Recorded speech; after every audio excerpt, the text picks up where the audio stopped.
Welcome to the Great Plains Gravel Cup, powered by the SufferSooner podcast. If you're into riding gravel or just love a good challenge, you're in the right place. This is where we bring you all the gritty details from the world of gravel racing across Kansas, Missouri, and Nebraska. We'll be covering 6 premier events, including Flint Hills, Open Range, Muleskinner, Rock Ridge, Solstice, and Pony Express. All gravel, all awesome. Each episode will bring you stories from the leaders, race directors, first-timers, and some truly epic moments from these events. So buckle up and join us as we explore the heart of the gravel world. One race at a time. All right, guys, welcome to the first episode of the Great Plains Gravel Cup. We're joined here with Bobby Thompson, who's the mastermind behind this whole race series here in the Kansas, Missouri, Nebraska area. He's cherry-picked a couple of races that he thought would be really great, and so he's putting on this series, and we're more than happy to help him promote it and be the source for information about these races. And I've done at least 3 out of the 6, so I can tell you from experience that I've done Open Range. I've ridden parts of the Solstice, and I haven't done it like specifically. And then I've done parts of the Pony Express. So when I first moved here and stuff, I saw it. Of course, we get back to it is that, I never found out about gravel racing until the race was already over. And so I would just go up and ride routes because they were published. It's not like they roll up the gravel roads, after you guys put on the events. Yeah, they still hang around. Yeah.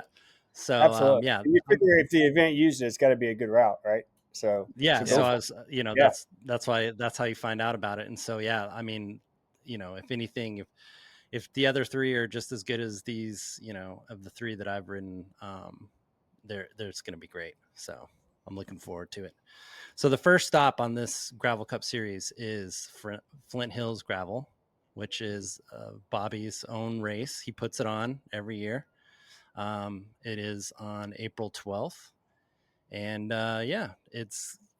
so give us a little rundown of what the series is going to be like. Is it point based? Is it time based? Is it, what's the deal with the series?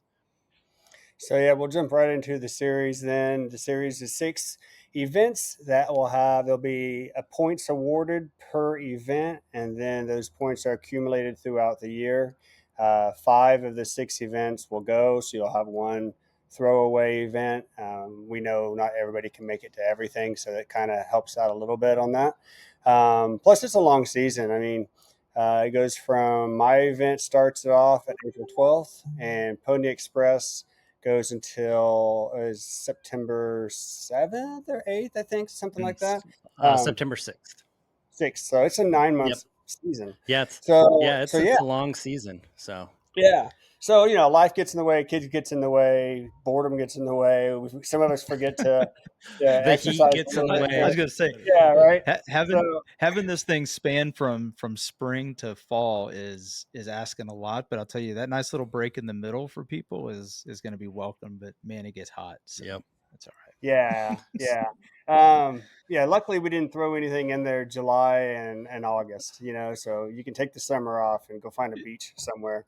It's a points accumulation series. The unique thing about it is that, there are a bunch of unique things about it, but one is that you can ride you have multiple options to gather points for every one of these events, except for Muleskinner, which is they have their maximum distance is 60 miles, and it's a fast, fun 60 miles with a little bit of climbing. Sorry. And you have a mascot too. Yep. We have a mascot. It's my French bulldog that likes to bark in the back of episodes. So it's all good. Yeah, she misses me. Today was a busy day. I wasn't home much, but so in each of these events, I allowed the race director to basically choose their signature event. What event do they want to have the maximum amount of points allotted for? And I'll say every one of them except for me, because I'm weird, did choose their longest distance. For me, it's my middle distance. But for my two events, my middle distance is 85 miles and 75 Mhm. miles, and the 75 miles has 5,000 feet of climbing. Yep. So they are equally comparable to 100-mile rides. So um, you get I can go into the details, but they're going to get lost in this anyway. I'll say that if you go to GreatPlainsGravelCup.com, I've taken great care to explain out the details of how points are awarded.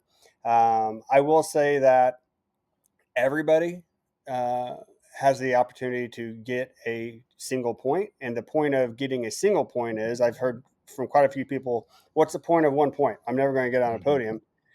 That's fine. I mean, the Yeah. point Right. of 1 point is this series has something for everybody. So if you Right. sign up for an event, you get 1 point.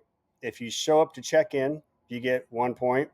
And if you finish that challenge, whatever that distance is for you, if you finish that challenge, you get 1 point. So you can walk away from a weekend with 3 points. And what those become Right. is, over the 9 months, we have some great sponsors that have given us gifts to give away, and we give those away. So those 3 points recurringly become 3 entries into a giveaway throughout the season. So you That's get great. three That's entries. Yeah. awesome.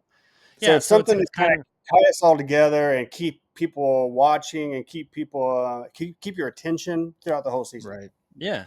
And, Yeah. and you don't have to be the fastest kid out there Right. to, to get these great prizes. You can be, you can be the back of the pack or whatever and still be access to this stuff, which is, I think, another part of why we wanted to jump on board and support this event, is because it's really, gravel is one of those sports where it is about everybody involved in surviving the day, and everybody gets to race the same course. And, there is fast kids. There's always going to be fast kids, but there is, there's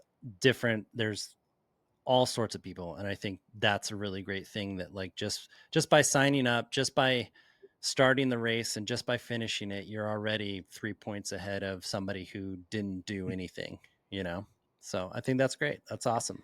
I like that. Yeah. I think, I one think of the things. Oh, go ahead, Bobby.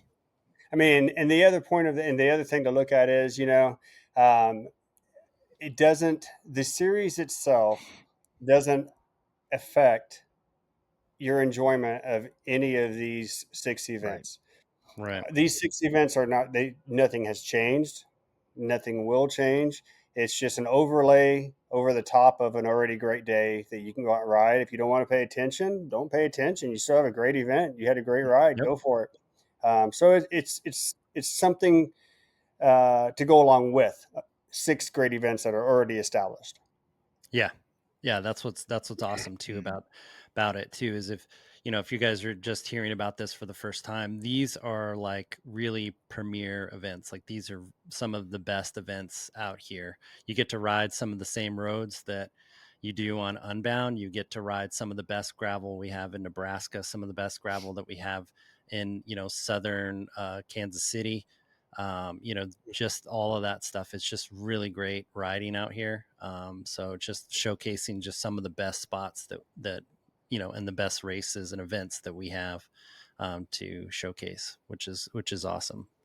Yeah. I think one of the things when I first heard about it, one of the first thing that went through my mind was, oh man, that's going to be some tough competition for the top people, right? That top podium that's going to finish 1, 2, and 3 at the end of the last race, and win the gravel cup. That's going to be really, really tough. But I love the fact that there's something in this for everybody, and I think we can't stress that enough. That if you want to go compete at that level, go for it. But oh my gosh, I can't wait to see how this unfolds at the competitive level. Though we got some really good riders, and we're going to profile some of them Yep. as the season goes on. But maybe give us a little insight from that, Bobby, from your perspective. Well, and that's something I do want to say. It's an event for everybody, but that's also not to discount the riders who are at the pointy end. Mm-hmm. What I did over the last, I had data, luckily, from these six events for over the past 2 years, 2023 and 2024. And what you regularly saw was you had an event would have local fast people. Mm-hmm. And the local fast guys, we have our local fast guys in Emporia. Um, Around Lincoln, they have their local fast guys that would go down to Beatrice, and the local fast guys would race one or two of these events and that's it, because those were the two events that were there in their region. Now they're probably racing other events that are just not Right. part of these six, but of these Yeah. six, that's what they're seeing. So I think it'll be a lot of fun to see how many of those local fast guys come out to 4 or 5 of these events. And yes, increase that competition level, because when your local event, I mean, it's fun that the locals can all get on a podium, so you never want to take that away from the locals. But I also geared this series, especially the prize purses and such, to a level that I don't think that, we're not going to have a world tour athlete come in and say, "Oh, I got to win that series." So Yeah. it's still going to be, it's going to be a lot of fun. So, well, I'm glad to know that Tade isn't going to show up anytime soon. So that's Right. good. if he does, he can knock out my 20 miler, and we'll see how fast he can knock There that you out. go. Might be a bit embarrassing for the rest of us, but no, that's awesome. And again, I think that that's one of the. I know, like for myself, I'm not going to be at the podium anytime soon, but it is going to be fun to watch how it unfolds. And as you pointed out, it doesn't mean you could, if you are competing for this, or you think you could do 5 of the events very, very well and win this thing. I don't think it's going to be like, I don't think it's going to be you have to do every single one of them. Obviously, we want everybody to do all of them. I think you're going to see a lot of dynamics in the top 5 or 6 riders, because everybody has a bad day, and Well, and and the point system is working out so that you reward consistency. yes, So, yes, maybe the winner of the overall series doesn't finish first all the time, but he finishes, top 3 or so, right, enough that he ends up taking it, which is, I think, plays, because like you were saying, there's some fast kids around here, mm-hmm. and funneling them into a series like this, lets them kind of, see who's the most consistent, which is great. And lucky. Well, Yep, and the lucky. the other thing I hope it does is it also just creates a little bit more visibility for those Mm-hmm. local Yep. fast people, Right. who may not be on the stage at a race event like Unbound, but they're Yep. here and they're racing and they're riding hard. And this gives a little bit of a, I helped for a couple of years. I'm not helping this year, but I helped for a couple of years with our local NICA program. And those kids are awesome. Those kids are really Yeah. talented. They love cycling. Maybe not gravel. They love the fast Sure. twitch mountain Yep. biking. Yeah. But Yeah. point being is once they graduate, once they leave high school, um, they can go do competitive mountain biking, sure, but Mm-hmm. there's Yep. a great scene in competitive gravel cycling, and it'd be fun to get those kids over to the gravel world, so and give them Right. Yeah. something to race with. Yeah. I think that, that's great. And speaking of the younger generations, you're adding a U23 division in your cup series. Is that correct? Yeah, we have a U23. So that's we have subcategories this year to keep it carefully, to keep growth careful the first year and to make it Right. sustainable. We have 3 subcategories. We have single speed, because I'm always in awe of the single Yep. speed Yeah. Colts. Us too, Gotta have man. that. I, That we love our single speeders, right? Yep. And then we have masters, and we Yep. have, because I am now 51. Hey, how old do you have to be in masters again? Just checking for a friend. How old do you have to Yeah, be? 50 plus, yeah. Oh, So and then we have U23, and that was important for me. I did go. I went U23. I kind of debated: do I want U18? Do I want U23? And I started looking around at like our local university, Emporia State University, and mhm. then a student at KU University reached out to me about cycling clubs and could they get discounts for my races and stuff. And I thought, you know what? They kind of suffer the same thing. There's not a lot out there for Mhm. college level Yeah. racers either. So this year's U23. If we have a great year and we have a lot of youth riding, maybe we'll bring in a U18 next year. But this year Yeah. Yeah. U23. Yeah. That's great. Yeah.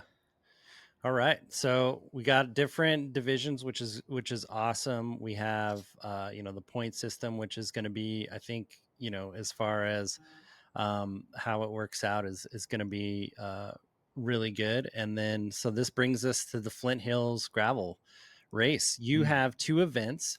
your premier event is the 85 miler event, right? 80, it's like 86. 80-ish is what the website 80-ish, right? says. Yeah. 80-ish. I think it was Yeah. 86 when I saw you posting or on the rider brochure. So Yeah. So yeah, I have 4 distances at Flint Hills Gravel.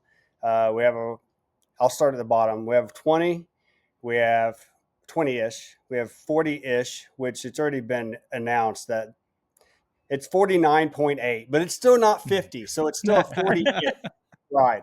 I got stuck. I love I got stuck you do. between logistics and logistics between 2 aid stations forces it to be around 49. So it's still 40-ish, still 40-ish, but it's 49.8. And then we have a 80-ish, which I think is 86 or 88. Yeah, still narrowing in a little bit, to be honest with you. I talking with a couple landowners right now. And then the 120-ish is a little bit different than everything. It's a cue card only race, kind of old school, where the riders don't even know what direction they're leaving town that morning. They show up to the start line. I hand them all their cue card. I say, face your bikes west and let's go. Good luck. And everything's yeah. So I want to know, cause I'm doing that one. So okay, there's awesome. so there's no GPS allowed, or is it like, can I have my GPS You can have it. on? It's just not going to help But you with direction. yeah, but I'm Yeah, just you can so absolutely there's have no it. route, but at least I Yeah, can yeah, look and see yeah, the map when I'm yeah, totally yeah, lost, yeah. and I can send somebody a pin to come pick me up. Yeah, you No, can hit the I little think follow the trail back if you want. You could go backwards on your route with your GPS. yeah. Yeah, So yeah, I think having races like that is awesome, because it kind of shows us how reliant we are on technology. And if you're old like me and you and Danny here, like, we remember a time when we didn't have technology, and you would just go by like, yeah, you just ride down there until you get to that second goat pin and make a left, and the road is awesome out there. And so then you're just riding along and you're like, did I miss the goat pin? Right. Like, where is this There were no thing? goats. Yeah, there's no goat. I saw 4 cows and a raccoon. There's I no think it goats out here. was.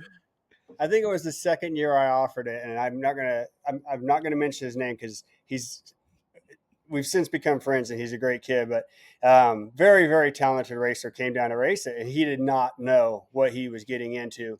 And he had an absolutely horrible mental day because he kept missing all the cues, all the turns. Yeah. He couldn't find how to go through a tunnel under a bridge, which is right there. But he was going so fast, and he just wanted to win so bad. And afterwards we had a talk, and he came back the next year and had a blast, and he won it by a mile. So it does force you to take a breath and enjoy the day and look around just a little bit more than what we do when we're used to just hearing clicks and beeps and turning. So there was one year, I think it was the first year or second year. It was first year. I've had a lot of learning curves on this. You have to be so exact when you make these cue cards.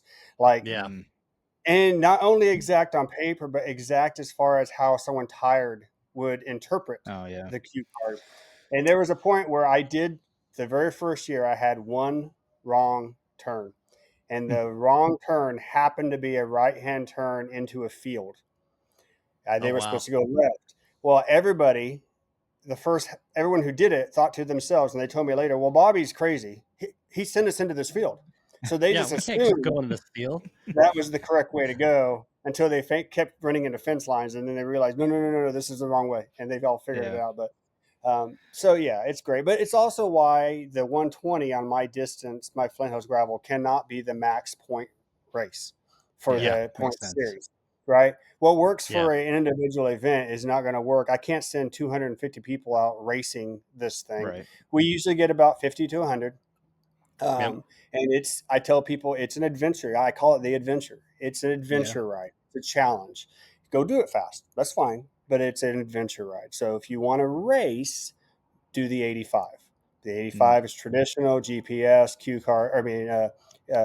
GPS based, turn based, navigation based. Go for it. Race. So the 85 is the one that I'm looking at. I still haven't clicked register quite yet, Bobby. I need to be sold on which one I need to go for. Travis says he's doing the adventure. I can't wait for you, Danny. And you're gonna have to trust me. And I'm hovering over that 85 miler because GPS, and I'm lazy. Yeah. But I did read on the website. You can see who does all the route navigation Yeah. in our group. Yeah, exactly. Just trust Travis's maps. But the good news is I'm faster than Travis this year, so I can just ride his pace behind him. So, Yeah. Perfect. No, yes. but all kidding aside, I am looking at the 85, and then I look at your website, and on the website it says basically mile for mile, pound for pound, the 85 is harder than the adventure route. Yeah. Is that true? Is that a real deal? Yeah, because I saw I believe it the is. elevation for the 80 miles is almost 4K. Yeah. And the elevation for the 120 is just a little like under 6K. So I'll take that. So right. You have more opportunities to rest on the 120, 125, 120, whatever it is. Ish. Probably The 120 ish. 129. It's probably 129.9. Yeah, 128.9 ish. Well, that's the thing. I mean, and that's the way with a lot of events. I mean, even Unbound's 200 is that way also. If you look at the elevation on it, the hard part in that is feeding the body for 200 miles. Right.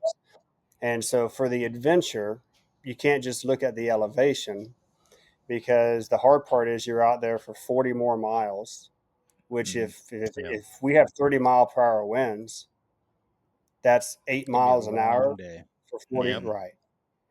So there's a mental aspect that goes into a longer ride, but elevation wise, mile for mile, the 85 is harder than the 120. Yeah. Mentally, the 120 is a tough ride. It's a long day. 120 miles is a long day for anybody. It's a good day. But it's beautiful. Doesn't out matter there. how you look at it. The thing, the longer you go, if the route is done well, the longer you are out there, the more you feel you are far away from civilization. Yeah. And the more you start to think about the only way back to the finish line is me pedaling this bike to get back there. And to me, that's what those long rides are all about. It's the challenge to yourself mentally to get out there. You got to enjoy it, but it's also a challenge. You got to finish it. You can enjoy it at mile 40, but you still got 80 left. So you better. See, my problem is you said no cue cards or no GPS. My problem is I'll get to mile 75 and get lost and be like, well, now I got to go 150 miles to get back because I got to follow my route backwards. So now I'm really screwed. Like that. I've never lost anybody. They all make it back eventually. So. Yeah, kind of make it back. Yeah. So, and then other than these two event races or the cup races, you have the 40-ish mile route, and then you have the tour, which is a 20-mile route, right? And then I'll touch on those briefly. For the first 4 years, we had a 30-ish mile route. And you start looking at the numbers, and we have a strong cycling culture here in Emporia, and you start looking at who's coming out to the events and that kind of thing. And I did realize that we were missing a handful of the beginner riders and things. And then you start to self-evaluate, and people who are used to doing 10 to 15 mile group rides during the week, a 30-ish mile ride is actually a long day on the bike for them. Yeah, it's a long day for them for sure. Yeah, so we split the 30, and this year we have the 20 and the 40-ish, which in my mind was going to be like 42, 43, but this year it's 49. So yeah. And then if you're not sold on gravel riding, you have gravel running event too, right? You have 3 running events. You have a 10K was it a 10K, a 6K, a 10K, and a 21K run? So I got a lot of heat. If you're one of those weirdos that likes to run, I don't like to run. And here's the thing, Bobby. Here's the thing. You can get me to ride my bike 200 miles for basically a slice of pizza and a promise of beer at the end. You cannot get me to run for nothing more than basically I need some cash incentives to go and run. I'm like, it's not much to get me to go ride my bike, but man, it is, you're pulling teeth to get me to go run. but I have the same amount of respect for our crazy cousins Yes, Yes, I do. of course. And I did not realize that in the running world, there is a huge difference between a 6K and a 5K. And because of the route I had to take, my 5K, which was advertised as a 5K the first year, was actually a 6K. Yeah. It is not the same thing as gravel recycling. No. You do not say ish. You It don't go is. ish. They're It very. is the ish. It has to be measured on the tangents. Yes. It's all out. Yeah, they're a more stricter group for sure. Those Yes. runners. So that's why we have a 6K versus a Yeah. 5K. So it is what it is. So, Yep. but I am enjoying it. It's fun. So, and it's a different culture. It's a different group of people. So, I originally added it for two reasons. One, my daughter's a runner and she's not a cyclist. And two, I think it's a great way to bring out the local community who, we go into these small towns and we throw on these 100, 200, 300 people cycling events, but the majority of the towns don't ride bikes. Right. So to bring them out and to help it become more of a community event, a 5K with a charitable purpose is always a great thing to add and feel good for the community. So that's awesome. That's great. So good. And then so after the Flint Hills gravel race on the 12th, we're going to have the next stop for the Great Plains Gravel Cup is Open Range Gravel on the 26th. So Open Range, you've had him on twice.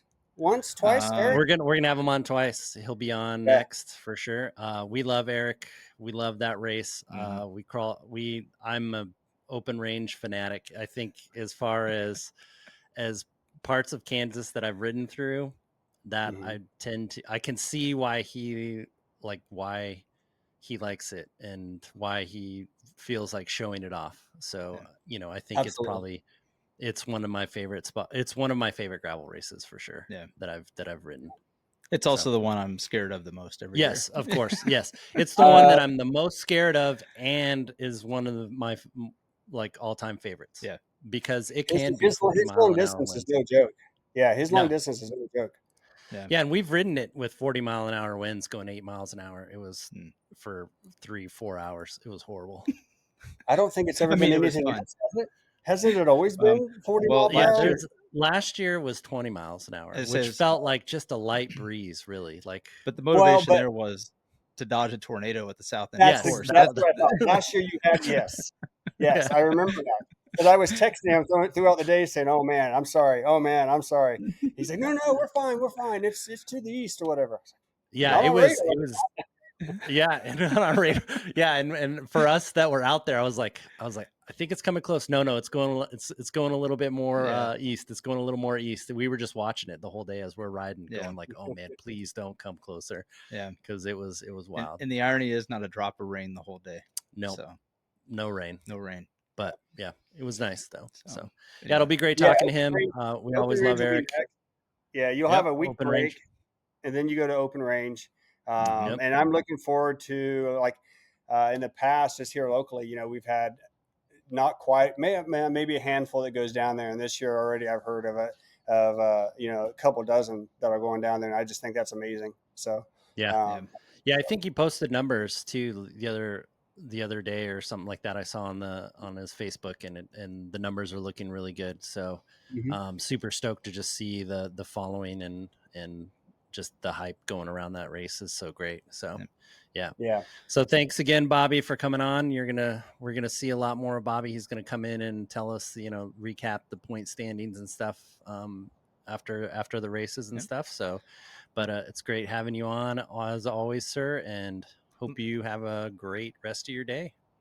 All right, guys. I'm looking forward to the season. Thank you so much. Thank you for listening to this episode. Please, if you like what we are doing here, leave a like, rate us, comment, subscribe, and share with your friends. It really helps us grow and finds us more SufferSooner squad mates. And remember, when the finish line feels impossibly far away, we don't give up, we push harder, we dig deeper, and we find solace in the knowledge that our suffering is temporary and our resilience is forever.